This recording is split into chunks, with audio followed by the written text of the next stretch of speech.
How to session prep. What is session prep? Session prep, as you might have already guessed, is preparing for your session and the notes you write down. Session prep is at least mine, is usually a collection of notes about the general outline of the session, monster stat plots, and NPC dialogue and names. We'll go over prepping all of it.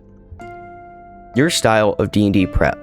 One of the most important things when learning the art of D&D prep is to find your style, how much and what you need to prep. I usually prep very little dialogue other than important quotes, but I've seen other DMs that prep a ton of NPC dialogue. It's different for everybody, and finding your style comes with experience and seeing what works. How do you actually prep? Dialogue.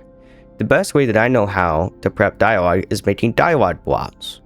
Dialogue blocks are small sections of dialogue you can pull on and put together into different dialogue. You can write them in whatever note format you want, and for the different things that you think you might need. And since they're highly modular, you can reuse them in almost anything. Dialogue blocks are maybe lines of dialogue or small descriptions to give you inspiration to use and draw from.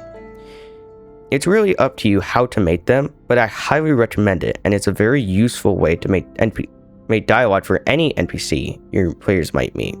But you shouldn't always use dialogue blocks, especially in big moments. Big moments of dialogue, like the introduction of a villain or an important plot reveal, you should write out beforehand. It's the best way to ensure quality and impact. Random characters and NPCs.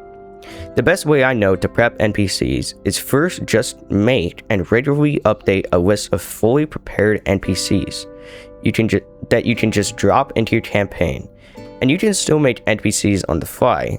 It's just very difficult as a new dungeon master, and I would recommend to do it as little as possible until you've made a few NPCs to reference. Now to the part of actually making NPCs. One thing I need to clarify is you do not need to flesh out your NPCs like they're the main villain. The best thing to do when making NPCs is to define a few key points and interesting facts about them.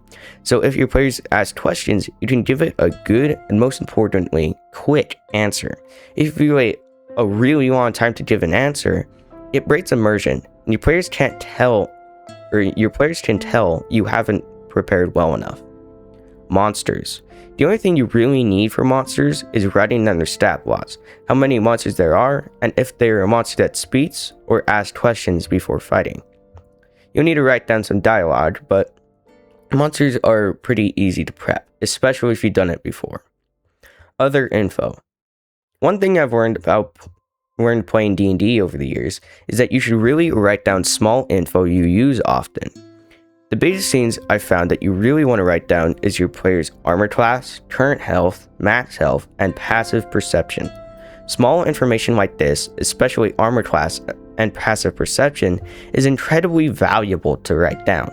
Writing down armor class can really help combat go faster, and makes you can just say if it hits or not without asking for their armor class.